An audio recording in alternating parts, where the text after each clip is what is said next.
bendiga, hermanos. Damos gracias a Dios una vez más por permitirnos poder continuar con estas clases.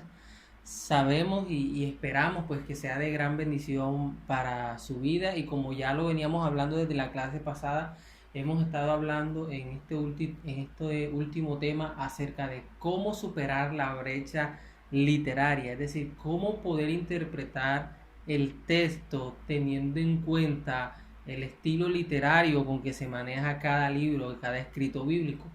Recordemos de que hemos estado hablando acerca de que existen varios tipos literarios o géneros literarios, haciendo referencia a que hay algunos que son de tipo legal, perdón, que son mandatos de parte de Dios, que son leyes que Dios estipula. Hay otras que son narrativas, que las hablamos también en la clase pasada. Hay otras que también hacen referencia al tema de los evangelios, que se tomó como si fuese un tipo de género literario dentro del escrito texto por las razones que dimos también en la clase pasada. Y hay otros tipos también, otros de como proverbios, salmos, que son de sabiduría.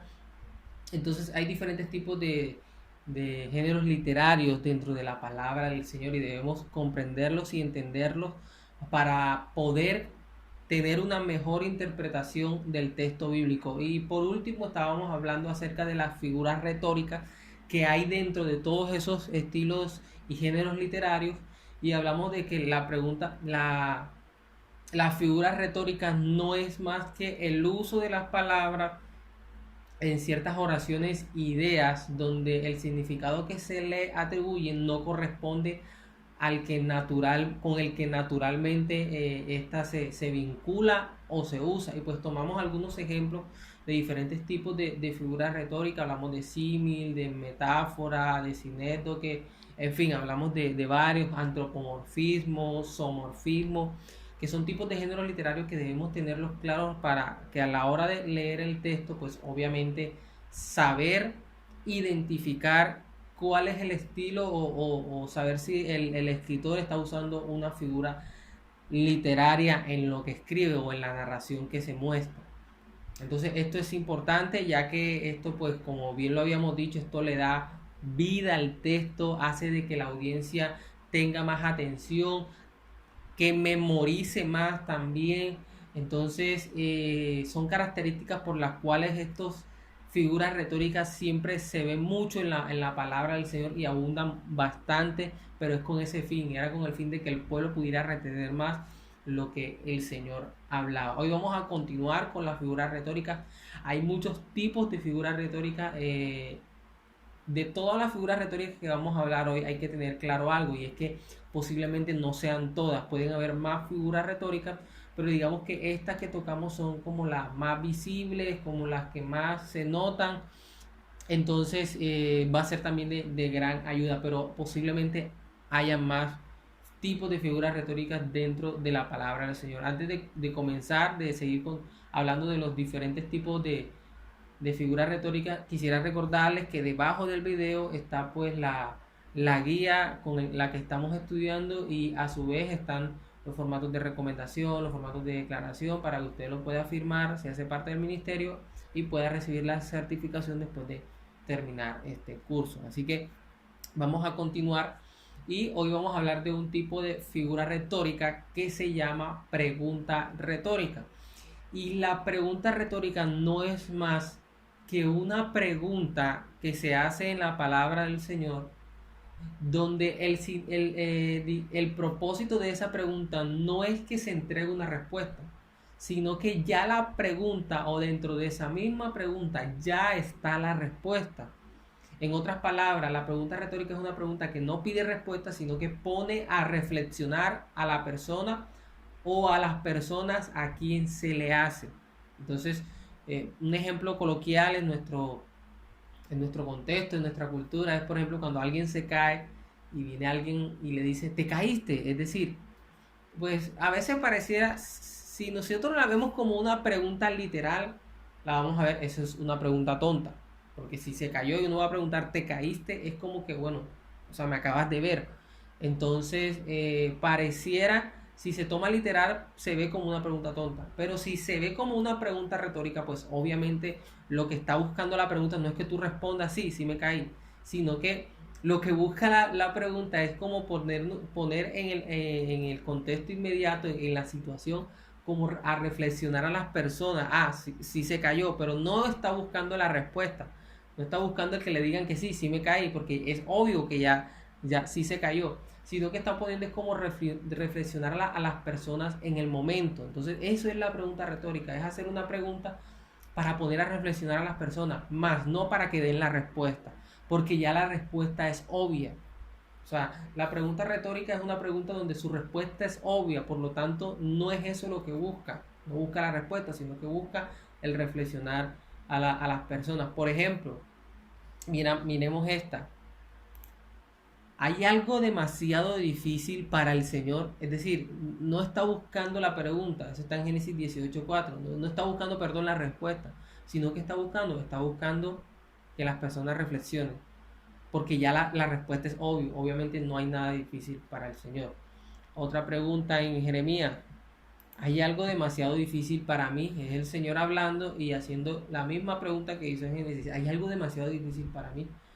Otra pregunta en Romanos dice, si Dios está por nosotros, ¿por quién contra nosotros? Entonces, son preguntas retóricas, es decir, son preguntas que su respuesta es obvia. Entonces, en eso consiste la pregunta retórica. Otra figura retórica es la que nosotros conocemos como hipérbole, y esta hipérbole también es muy conocida en nuestro contexto, ya que nuestra cultura es dada a exagerar todas las situaciones que acontezcan, sean buenas o sean malas, sobre todo cuando son malas. Y la hipérbole no es más que una exageración es una exageración deliberada de algo, de alguna situación. Por ejemplo, mire lo que pasó en Deuteronomios 1:28, mire lo que dice. Cuando 10 de los espías israelitas dieron su informe acerca de su exploración de la tierra de Canaán, dijeron, las ciudades son grandes y fortificadas hasta el cielo. O sea, no sé si lo logra comprender. Mire la exageración de estos hombres. Las ciudades son grandes y fortificadas. Bueno, hasta ahí no hay problema, no hay ninguna exageración. Pero mire con qué lo relaciona, con que son grandes y fortificadas hasta el cielo. Eso es una exageración y esa es la hipérbole, es hacer una exageración. Y usted debe entender ese texto en ese sentido, que es una exageración. Que lo que están tratando de dar a entender estos 10 espías es que las ciudades eran bastante grandes. Pero hacen esa exageración como para hacer un énfasis en lo grande que eran. Pero usted no lo puede tomar de forma literal que llegaban hasta el cielo, sino que entendiendo que es una figura retórica, usted va a entender cuál es la verdadera idea de esa frase y solamente es enfocarse a decir que son grandes y son fortificadas. Entonces, un ejemplo en nuestra vida cotidiana es cuando una persona dice, no, yo ni volando llego a la hora que tú me dijiste. O no, o sea, hay tantos ejemplos en nuestra época de hipérbole cuando algo pasa, y sobre todo como les decía, cuando pasa algo malo, o incluso como estos 10 espías, cuando alguien quiere ser pesimista, normalmente también exagera las cosas, cuando alguien no quiere algo o critica todo, siempre el pesimismo lleva a la exageración, lleva a hacer este tipo de figuras retóricas en sus expresiones y es a exagerar las cosas.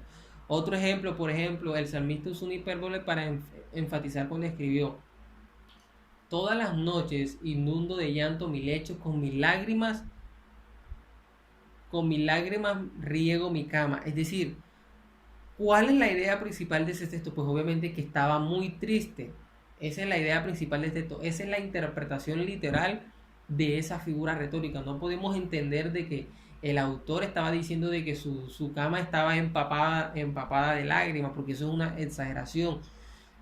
Lo que simplemente el autor quiere decir usando esa figura retórica es mostrar es otra forma de decir estoy demasiado triste.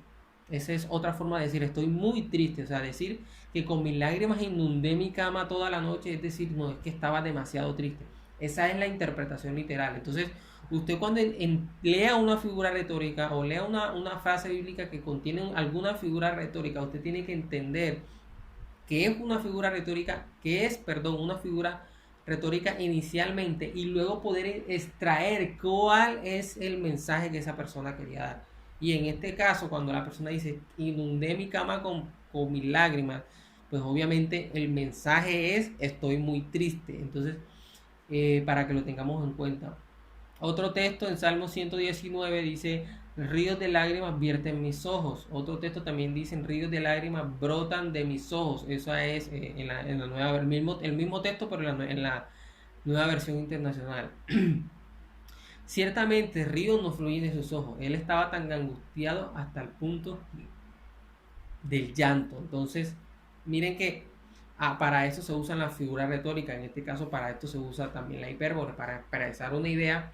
Pero ¿cómo lo hacen? Usando o graficando o expresando cuál es la situación del momento, pero de forma exagerada.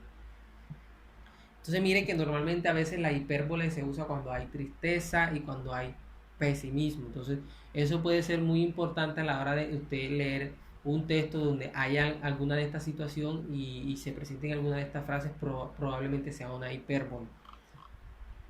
Otro ejemplo, Saúl ha matado a sus miles y David a sus 10.000.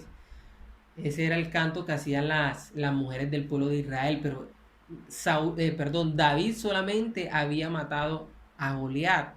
O sea, David solamente había matado a una sola persona. Y Saúl posiblemente no había matado a miles de personas, pero sí puede que había matado a cientos de personas. Entonces estas mujeres lo que cantaban, ¿qué estaban haciendo? Estaban haciendo una hipérbole.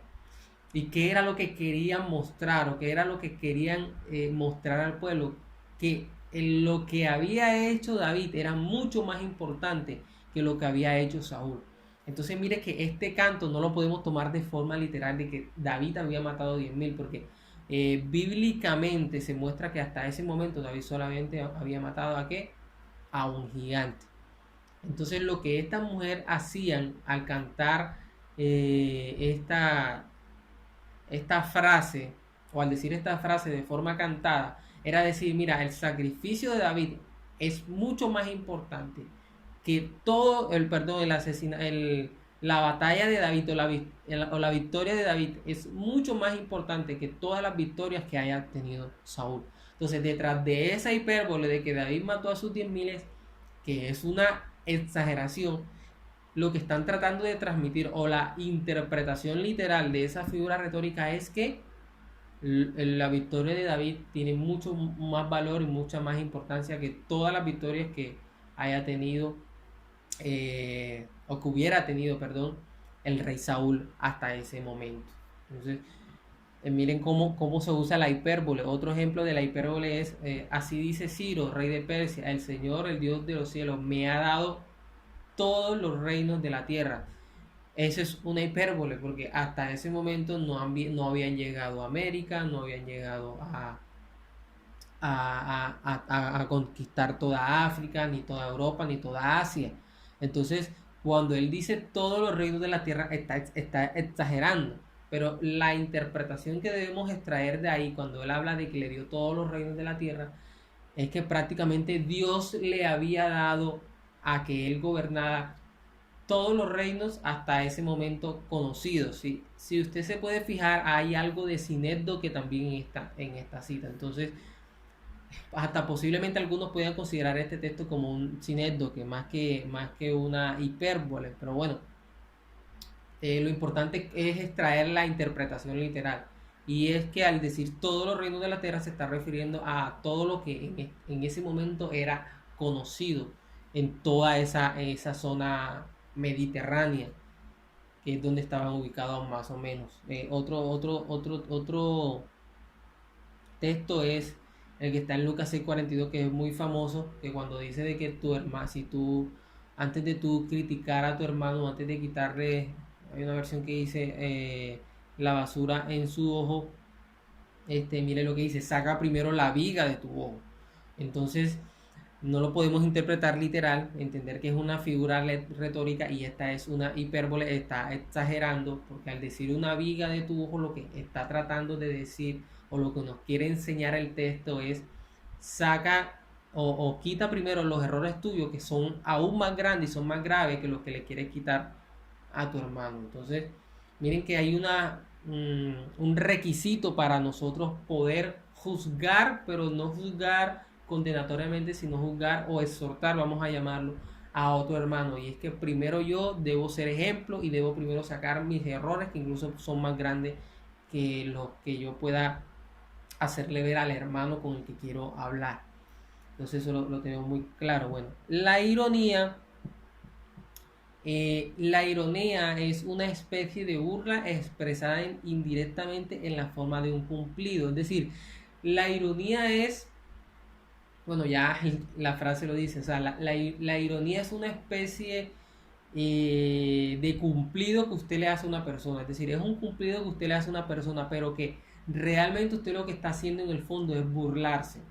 Entonces, normalmente, ¿cómo uno sabe que es ironía? Por la forma en cómo la persona expresa ese cumplido. Es decir, una forma de darle un cumplido a alguien es decir, oye, te ves bien, excelente. O sea, ahí uno, por la expresión en cómo se dicen esas palabras, pues uno entiende de que lo dijo de forma genuina. Pero si una persona le dice a alguien, sí, sí, sí, sí, te ves bien, claro, claro, sí, te ves bien, ¿cómo no? Te ves bien. Claro, sí, tú te ves bien. Es decir, miren que son las mismas palabras, pero en la segunda expresión se siente una ironía, es decir, se siente que dentro de eso, ese te ves bien, tú realmente lo que estás haciendo es una burla. Y realmente lo que estás haciendo es una especie de, sí, de ofensa a esa persona, pero lo estás disfrazando como si fuese un cumplido. Entonces, eso es la ironía, es hablar así, es hablar como a manera de cumplido, pero por medio de la expresión se entiende que realmente es una ofensa. Normalmente, así como la expresión ayuda a saber cuál es, si es ironía o realmente es un cumplido, obviamente cuando nosotros leemos la Biblia no podemos ver las expresiones de cómo la narración o la narrativa del texto nos pueda mostrar cómo lo dijo, con qué expresión. Normalmente la narrativa no muestra eso. Es decir, no muestra si esa persona lo dijo a manera de cumplido o si esa persona lo dijo a manera de ironía. Entonces, ¿cómo nosotros sabemos si lo que está diciendo esa persona es un cumplido o es una ironía? Por el contexto. O sea, el contexto va a ser importante para poder interpretar el texto bíblico de una forma impresionante. El contexto es el que nos va a ayudar a nosotros a saber cuándo una persona o cuándo la narrativa de un texto, al mencionar ciertas palabras de algún personaje bíblico, lo dijo a forma de ironía o lo dijo de forma sincera, de forma genuina. Un ejemplo claro es el de Mical, cuando dice la Biblia que el pueblo de Israel iba trayendo el arca otra vez al templo y David por la alegría empezó a danzar, pero lo empezó a hacer de forma desnuda, o sea, él estaba desnudo. Eso es lo que muestra el texto bíblico. Y Mical le dice, Mical, la hija de Saúl, le dijo a David, ¿cómo se ha distinguido hoy el rey de Israel? Es decir, ella pareciera que le estuviese dando un cumplido de cómo se ha distinguido el rey de Israel, pero realmente lo que le está haciendo es una burla. ¿Por qué? Porque David lo estaba haciendo desnudo.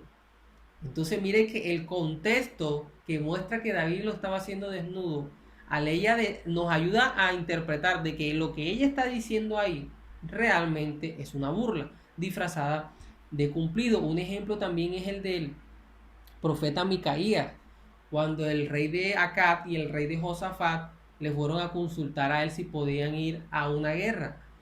Y antes de consultarle a Micaías, ellos habían ido a consultar a otros profetas y todos los profetas unánimemente en unanimidad, perdón, le habían dicho de que sí, de que fueran, de que Dios le va a dar la victoria. Y cuando van a Micaías, Micaías le dice, sí, vayan, sí, claro, vayan a la guerra. Y uno lee ahí el texto y uno pareciera de que Micaías estuviese hablando sinceramente. Pero uno en el contexto se da cuenta de que eso que había dicho el profeta Micaías era una burla era una ironía. ¿Por qué? Porque después el rey Acab le dice, yo sabía que tú me ibas a decir que no fuera. Entonces, pero si Micaías le está diciendo, la narrativa dice que Micaías le había dicho de que sí, de que fueran. Entonces, ¿por qué Acab dice eso? Porque Acab interpretó eso que había dicho Micaías como una burla, que realmente lo que Micaías estaba diciendo en ese cumplido de decir sí vayan era no, no vayan, o Dios los va a destruir y los va a acabar, Dios no le va a dar la victoria. Entonces miren cómo la ironía uno se da cuenta, pero es en el contexto. Como no podemos ver las expresiones, nos damos cuenta en el contexto, así que tenemos que verlo de forma detallada porque podemos entender, por ejemplo, si no entendemos el contexto, podemos entender de que Mical le está hablando eh, de forma genuina y podemos sacar una mala interpretación del texto y decir algo que el texto en ningún momento está diciendo. Entonces el texto lo que está mostrando es, por ejemplo, el de David es la ironía de Mical. Entonces lo debemos de tener muy claro. Mire lo que sigue continuando de lo que hablábamos de Mical. El versículo 22 sugiere que ella estaba expresando lo contrario. Es decir, que se había humillado a sí mismo por haber actuado de una manera que a ella le parecía indigna. El humor es a veces percibido en la ironía. El humor a veces es percibido en la ironía. Un ejemplo claro, perdón. Por ejemplo, cuando Elías está con los profetas de Baal y están mostrando cuál es el verdadero Dios. Y los profetas de Baal están clamando para que su Dios pudiera descender fuego del cielo y pudiera quemar todo el sacrificio que ellos habían colocado. Y miren lo que dice Elías, clamad en voz alta, pues es un Dios. Es decir, miren que algo puede ayudar también, son los signos de admiración, eso también puede ayudar. Pero miren que el contexto también nos muestra que lo que realmente está haciendo Elías es una burla. Porque se supone que lo que Elías quería demostrar era que el Dios de ellos era falso. Eso es lo que el texto muestra. Elías quería mostrar que el Dios de ellos era falso, pero el de él, que es el Dios al quien nosotros servimos y creemos, era el verdadero Dios. Entonces cuando Elías le dice, clamad en voz alta, pues es un Dios, lo está hablando de forma irónica y al mismo tiempo se está viendo un tipo de burla allí. Obviamente Elías no estaba reconociendo ninguna realidad de la existencia del Dios falso de Baal. Otro ejemplo, cuando Jesús dijo a los fariseos y a los escribas, qué buena manera tienen ustedes. Entonces, Jesús le dijo a los fariseos y a los escribas, qué buena manera tienen ustedes. Y esto suena como si estuviera haciéndoles un cumplido. Pero cuando usted lee el resto de la oración, nos indica que lo que realmente Jesús está haciendo es que Jesús los está ridiculizando, perdón. ¿Por qué? Porque en el contexto la oración completa muestra que es irónica. Lo que realmente Cristo está queriendo decir es qué buena manera tienen ustedes de dejar a un lado los mandamientos de Dios para mantener sus propias tradiciones. Entonces, en el cumplido que Cristo les está haciendo a los fariseos, a los escribas en Marcos 7:9, de decir qué buena manera tienen ustedes, de forma irónica, lo que realmente Cristo le está diciendo en ese cumplido, en ese supuesto cumplido, lo que Cristo realmente le está queriendo decir es qué buena manera tienen ustedes de dejar a un lado los mandamientos del Señor para mantener sus propias tradiciones. Eso es lo que realmente Cristo les está diciendo. Y esa es que la verdadera interpretación del texto. Entonces miren de que es importante entender cuál es el tipo de figura retórica, porque si yo no entiendo que eso es una figura retórica y yo lo quiero entender literal, yo voy a creer que realmente Cristo está felicitando a los fariseos y a los escribas. Y pues realmente al yo creer eso y enseñar eso, voy a cometer un error doctrinal y puedo llevar incluso a los hermanos a cometer también errores doctrinales y a cometer herejías en la vivencia de esa palabra, porque realmente lo que Cristo está haciendo es criticando su tradicionalismo que la han cambiado por el cumplir los mandamientos del Señor. Entonces es importante por eso entender, identificar la figura retórica para yo poder entender cuál es el verdadero mensaje de lo que la narración, de lo que el texto me está diciendo por medio de los personajes que allí aparecen. Bueno, vamos ahora por otra figura retórica y es oxímoron, que esta es una combinación de estos de dos términos que son opuestos o contradictorios.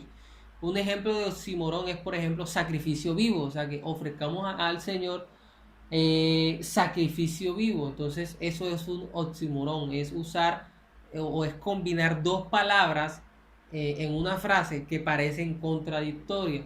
Entonces, a eso se le conoce como oxímoron. Esa es una figura retórica también. Otra figura retórica que también vemos mucho es la paradoja. Y la paradoja es una declaración aparentemente absurda o contraria a la opinión normal. Es decir, la paradoja, cuando usted la dice, parece algo que fuese absurdo, pero que realmente es una verdad en ella. O sea, usted, la paradoja pareciera que estuviese contradiciéndose uno. Pareciera que uno estuviese diciendo algo en lo que me estoy contradiciendo, estuviese poniendo en plano, en escena, dos cosas o dos situaciones de la vida o del momento que pareciera que se estuviesen contradiciendo, pero que realmente, aunque parezca una contradicción, aunque parezca algo absurdo, realmente sí es cierto y es una verdad. Un ejemplo de paradoja en la Biblia es, por ejemplo, cuando Cristo dice, el que pierda su vida por causa de mí y del Evangelio, la salvará. Entonces, mire, pareciera que fuese una contradicción porque está diciendo el que pierda su vida y luego al final dice la va a salvar. Pero si está perdiendo su vida, ¿cómo así que la va a salvar? Entonces, eso es una paradoja porque estoy usando, estoy mencionando algo, estoy diciendo algo que pareciera que se estuviese contradiciendo. Si yo lo analizo y no tengo en cuenta lo que Cristo está dando a entender perdón, si yo lo analizo de forma literal, yo voy a creer de que hay una contradicción, porque estoy diciendo, el que pierda su vida, que la va a salvar. Pero realmente eso es una paradoja. Y lo que realmente Cristo está queriendo decir por medio de esa paradoja, que es el que me siga a mí, el que deja al mundo, pero y me siga a mí, va a ser salvo. Entonces mire que detrás de esa paradoja hay un mensaje literal. ¿Cuál es el mensaje literal? El que deje el mundo, el que se aparte del mundo, el que no viva para el mundo, sino que viva para mí, viva siguiéndome solamente a mí. Ese es el que se va a salvar. Pero en la forma como Cristo lo expresa, de forma paradójica, que parece que fuese una contradicción, pues sencillamente no lo es. Es una paradoja y no se puede entender literal, sino que debe entenderse el mensaje general con relación al contexto y es el que pues le acabé de mencionar, que hace referencia a dejar el mundo. ¿Para qué? Para seguir a Cristo. Ese es el mensaje literal en esa paradoja. Entonces mire cómo debemos entender, una vez más, debemos entender las figuras retóricas para poder entender cuál es el verdadero mensaje. Otro ejemplo o otra figura retórica es la paranomasía. Este es usar las palabras o palabras de sonido similar para sugerir diferentes significados. Es decir, es usar dos palabras iguales en una sola idea, pero que cada palabra significa una cosa diferente. Por ejemplo, cuando Cristo dice, sígueme y deja que los muertos entierren a sus muertos. Cristo está usando dos palabras iguales. Deja que los muertos, una palabra, entierren a sus muertos, otra palabra. Pero ¿qué es como tal la paranomasía? Es usar esas dos palabras, pero aunque son iguales y suenan iguales, en la frase cada una significan dos cosas diferentes. Entonces, si usted analiza esa frase de Jesús cuando Cristo dice, deja que los muertos, ahí la palabra muerto, ¿a qué se está refiriendo? A los que no tienen vida espiritual, a los que no creen en Él. Ahí se está refiriendo a los muertos. Pero en la segunda palabra muerto, es decir, deja que los muertos, o sea, los que no son espirituales, los que no creen en mí, entierren a sus muertos. Y ese segundo significado de muerto, ¿cuál es? Un muerto físico. Entonces lo que Cristo está queriendo decir en esta figura retórica es, deja que las personas que no creen en mí, deja que las personas que no me siguen a mí, que no están vivas espiritualmente, entierren a sus familiares que van a fallecer o que ya han fallecido. Ese es el verdadero significado, ese es el significado literal. Pero Jesús está usando aquí una figura retórica como para hacerlo más llamativo y para llamar la atención de a quienes se los dicen. Otro ejemplo, la palabra casa se usa de dos maneras en 2 de Samuel 7. David quería construir una casa para el Señor, el versículo 5, es decir, un templo, y Dios le dijo que él no iba a tener esa oportunidad, sino que Dios mismo construiría una casa, es decir, una dinastía para David. Entonces, mire que ahí hay una paranomasía. ¿Por qué? Porque David dice, quiero construirte una casa, pero ahí la casa, ¿a qué se refiere? A un templo. Pero Dios le dice, no, tú no vas a construir la casa, yo voy a construir una casa para ti. Pero ahí ahí el Señor, cuando se usa por segunda vez la palabra casa, no se está refiriendo a un templo, es decir, Dios no le está diciendo, yo soy el que voy a construir un templo para ti, sino que lo que el Señor está diciendo es, yo voy a construir un reino para ti. ¿Y a qué reino se hacía referencia? Bueno, no para él, sino para él mismo. A qué reino o a qué dinastía se hacía referencia a Dios, al reino milenario. Entonces David estaba diciendo, yo voy a construir una casa para ti. O sea, David estaba pensando en hacerle un templo, pero Dios le dice, no, yo voy a construir una casa para ti. Y lo que estaba diciendo era, en el segundo significado de casa, que era un reino, una dinastía para David. Y esa dinastía, ¿a quién estaba apuntando? Estaba apuntando al gobierno de Cristo o está apuntando al gobierno de Cristo en el reino milenario. Entonces vemos cómo allí también se ve otra figura retórica llamada paranomasia, porque se usan las dos palabras o la misma palabra en dos ocasiones, que es casa, pero tienen dos significados diferentes. Ok, ahora, ¿cómo debemos interpretar a las figuras retóricas? Ya, pues eso ya lo había mencionado, y es que hay que tener en cuenta el contexto, porque al tener en cuenta el contexto nos ayuda a identificar cuándo es una figura retórica y cuándo no. Y usualmente sabemos que es una figura retórica. ¿Por qué? Porque normalmente la frase que se menciona a veces no, o sea, no tiene mucha coherencia con lo que se está relatando. Entonces, cuando usted lee alguna frase, usted está leyendo un capítulo y en alguno de los pasajes se está diciendo algo que pareciera que no tuviese relación con el resto del texto bíblico, normalmente es una figura retórica. Entonces usted debe identificarla, y cuando usted la identifica y extrae la verdadera interpretación de esa frase, se va a dar cuenta que ya allí sí tiene mucha relación con el contexto, sino que hubo otra forma en que el escritor trató de dar cierta idea o darle cierta continuidad a la idea que ya él venía trabajando en los versículos anteriores. Entonces es importante eso. Ahora, si es cierto que hay oraciones que parecieran que no fuesen que parecieran que fuesen figuras retóricas, pero no lo son.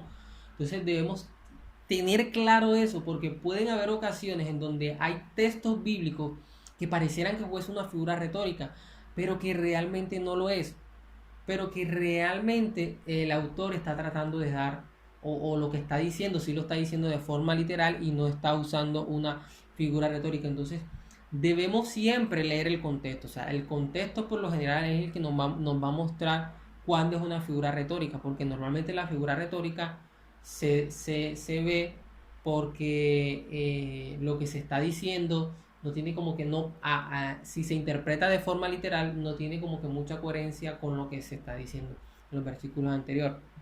Por ejemplo, aquí hay un texto bíblico en Amós 4:9 que pareciera que fuese una figura retórica, pero que no lo es. Miren lo que dice: Dios le dijo a Israel, os herí con viento abrasador y con añublo, y la oruga ha devorado vuestros muchos huertos y viñedos, y vuestras higueras y vuestros olivos, pero no habéis vuelto a mí. Eso a veces muchos lo toman de forma como si fuese una figura retórica, pero realmente no es una figura retórica. Realmente ahí lo que Dios está hablando por medio de Amós lo está diciendo de forma literal. Es decir, Dios sí los hirió con las expresiones con que se está mostrando ahí, con un viento abrasador y con añublo. Y la oruga ha devorado vuestros muchos huertos y viñedos. Es decir, así Dios los hirió. Y luego dice, y vuestra higuera y vuestros olivos, pero no habéis vuelto a mí. Todo eso lo está diciendo literal.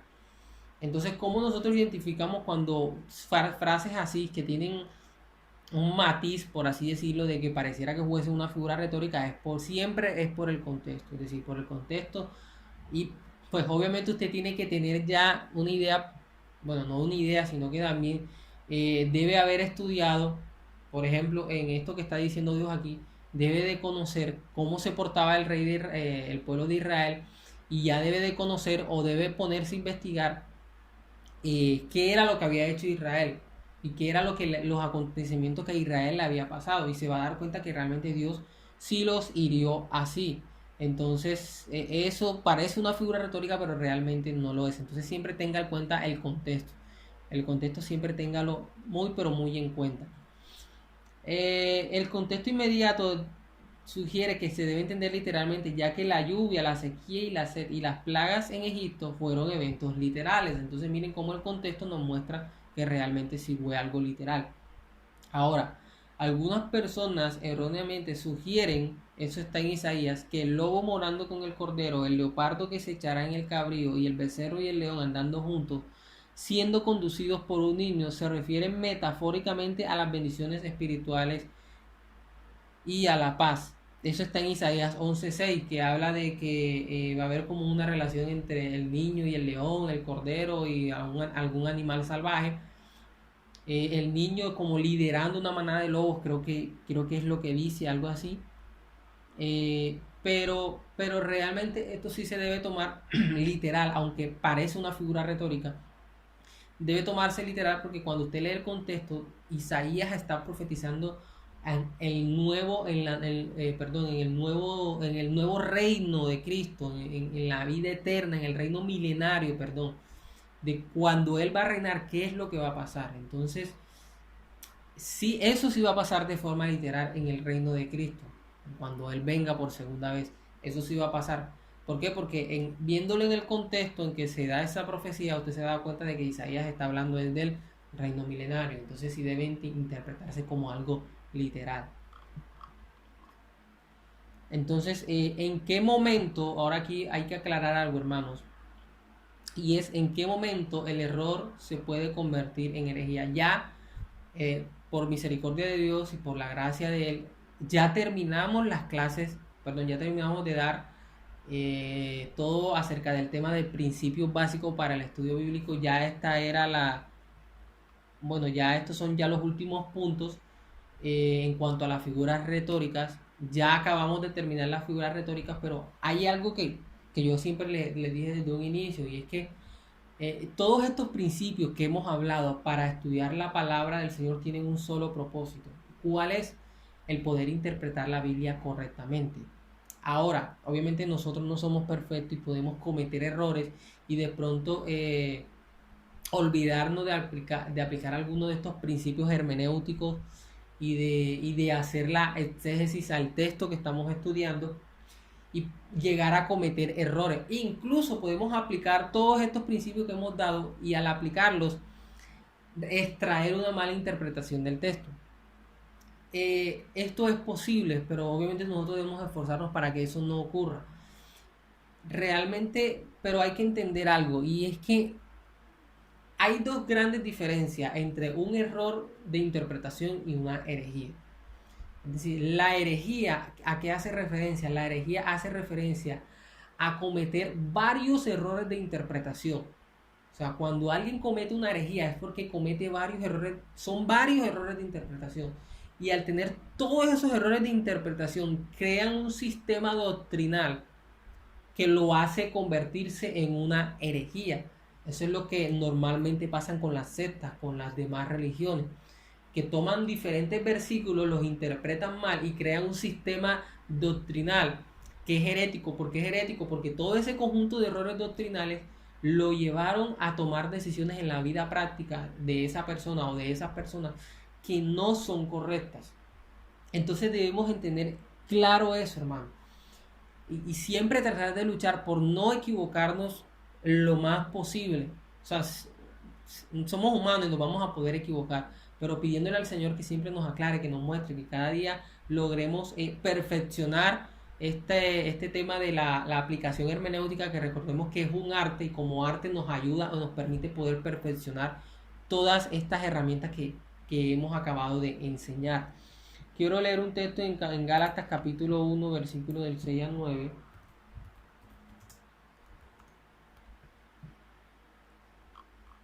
Mira lo que dice Pablo. estoy maravillado de que tan pronto os hayáis alejado del que os llamó por la gracia de Cristo para seguir un evangelio diferente. No que haya otros, sino que hay algunos que os perdurman y quieren pervertir el evangelio de Cristo. Mas si aún nosotros o un ángel del cielo os anunciare otro evangelio diferente al que yo hemos anunciado, sea anatema, o sea un hereje. Como antes hemos dicho, también ahora lo repito, si alguno os predica evangelio del que habéis recibido, sea anatema. Entonces miren, hay errores doctrinales, pero el conjunto de errores doctrinales crean un sistema doctrinal herético, crean un sistema doctrinal que lo hacen diferente al evangelio bíblico, y al hacerlo diferente al evangelio bíblico, ¿qué dice Pablo? Que lo consideramos como un anatema, como un hereje. Entonces tenemos que entender y saber distinguir eso, hermano.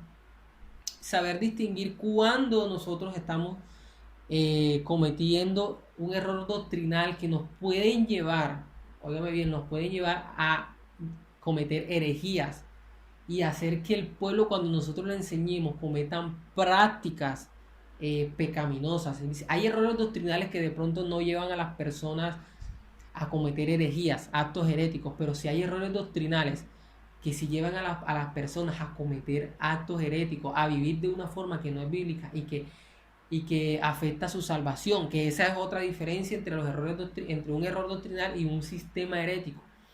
Un sistema doctrinal con base a interpretaciones erróneas de la Biblia. Por lo general, bueno, un sistema herético tiene un conjunto de errores doctrinales, pero son un conjunto de errores doctrinales que puede hacer que la gente peque y le falle al Señor en algunas verdades bíblicas que son inamovibles, que ahora las vamos a ver.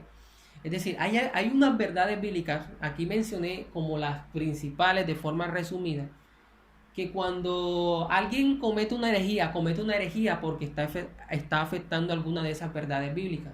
Alguien comete un error doctrinal cuando lo que dice o esa interpretación incorrecta de la palabra del Señor no afecta ninguno de esas verdades fundamentales del Evangelio. Entonces, para que quede claro, voy a hablar acerca de estas 6 verdades generales de manera resumida. Por ejemplo, la soterología, que dice que somos salvos por gracia y no por obra. La teología propia, donde dice que Dios es el autor de la salvación. En resumen, la cristología, que es por medio de Cristo que nosotros recibimos la salvación.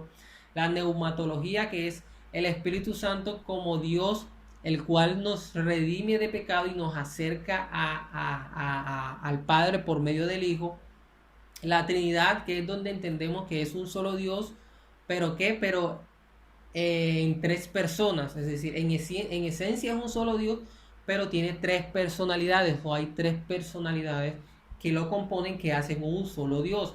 Y la bibliología, donde se habla de que solamente la escritura es la palabra del Señor. Hay una clase en el Discipulado 4 donde hablamos de algo que tiene que ver sobre esto, acerca de las 5 solas, de forma resumida, donde tratamos de explicar es eso, hermano, de que hay unas verdades fundamentales.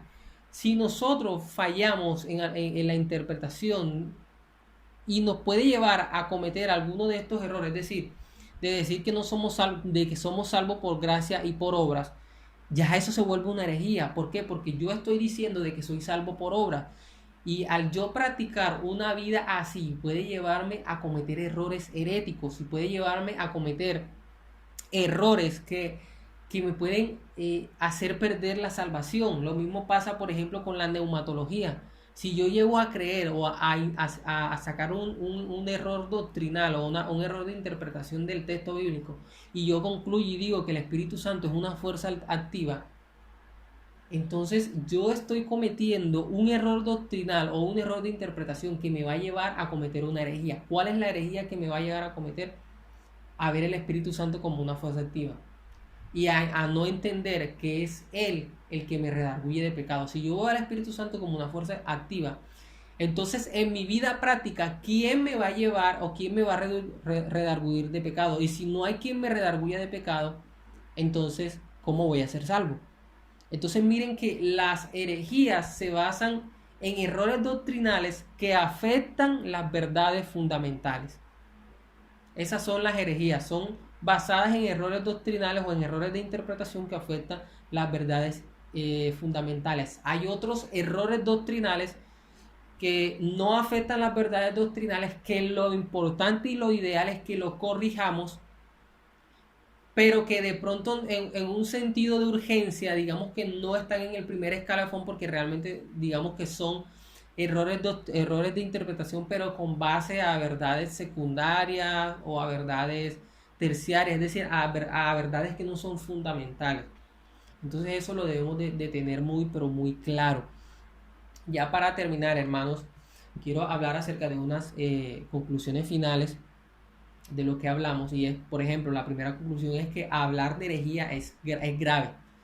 O sea, cuando uno le dice a alguien que está cometiendo una herejía, porque pueden haber herejías incluso dentro de la misma iglesia, es una acusación grave. Usted debe de entender que cuando usted le está diciendo a alguien que está cometiendo una herejía, es porque realmente sus interpretaciones erróneas están afectando las verdades fundamentales que le acabé de mencionar.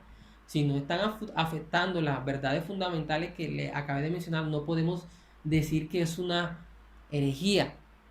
Obviamente, si es un error doctrinal, no vamos a quitar eso, si es un error doctrinal, un error de interpretación, pero no decir que es una herejía, ¿porque qué? Porque no está afectando las verdades fundamentales. Pero sí debemos orar y enseñarle a esa persona y pedir al Señor para que mejore esa interpretación en esa área. Y si es una herejía, con mucha más razón. Y si se niega a corregir esa herejía, posiblemente entonces es un falso profeta. Porque Cristo dice, mis ovejas oyen mi voz y me siguen. Entonces, cuando usted le habla a un hermano y ese hermano se corrige, es porque es de Dios.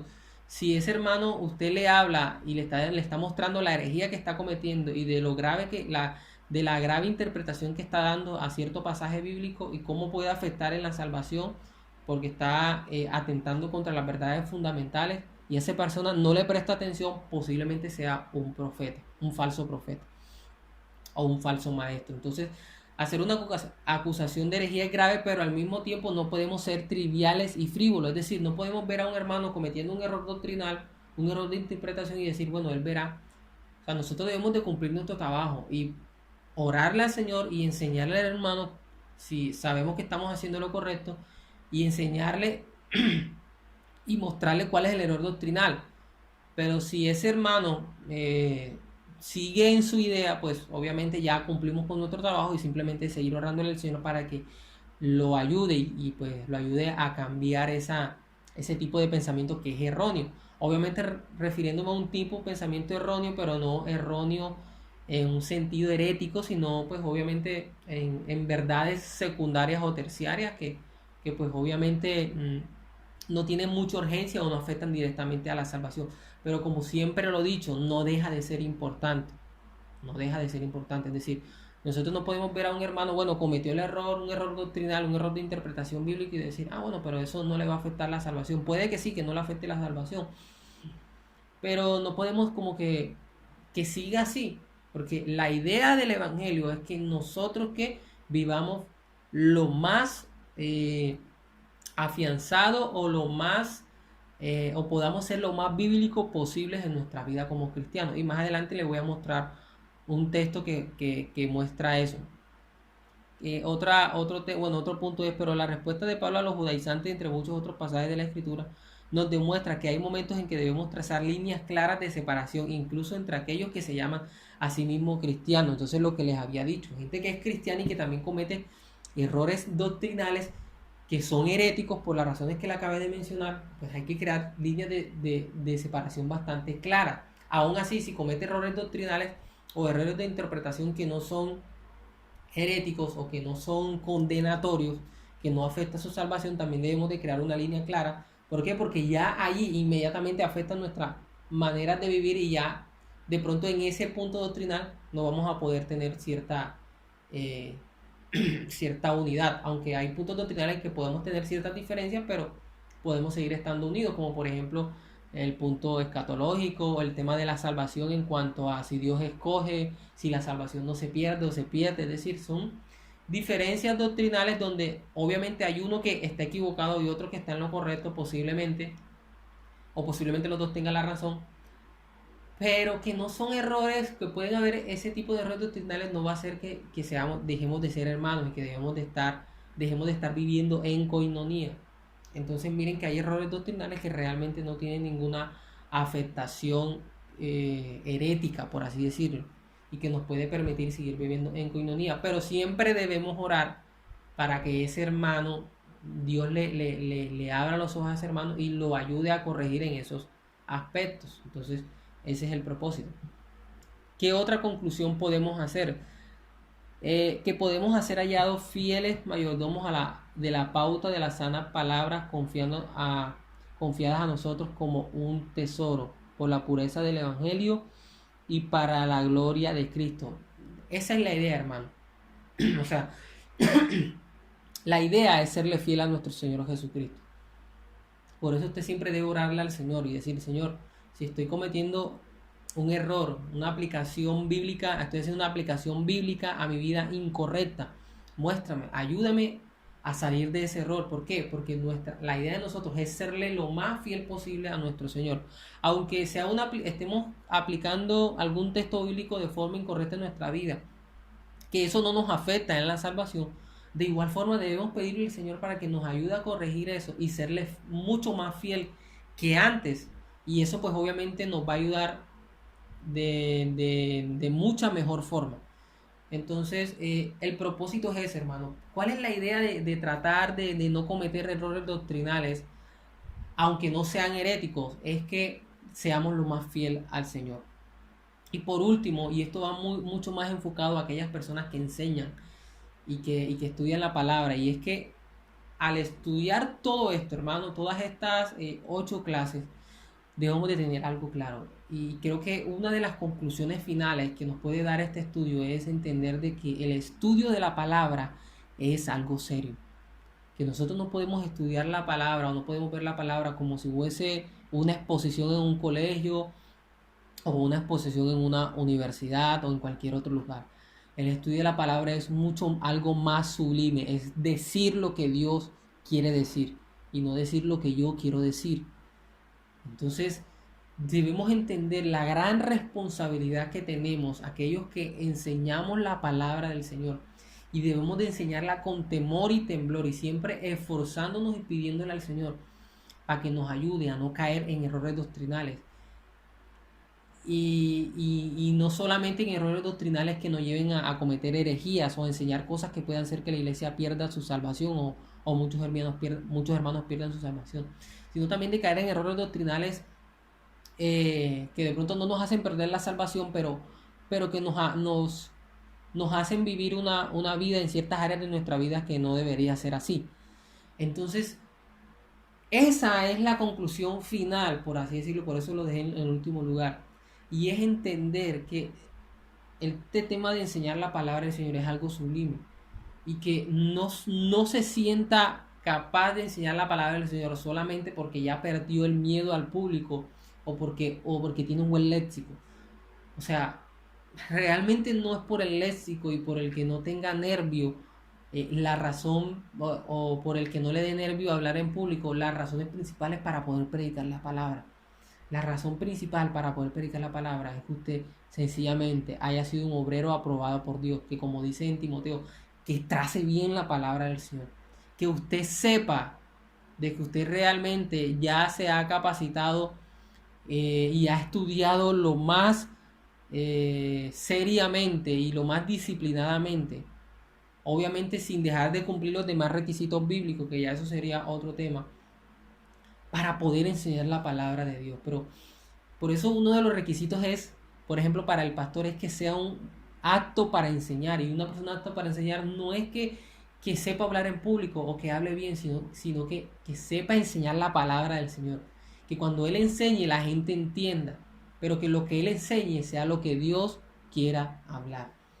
Quiero terminar leyendo Santiago 3 para que nosotros aún veamos la gran responsabilidad que hay en la enseñanza. Santiago 3:1, mire lo que dice.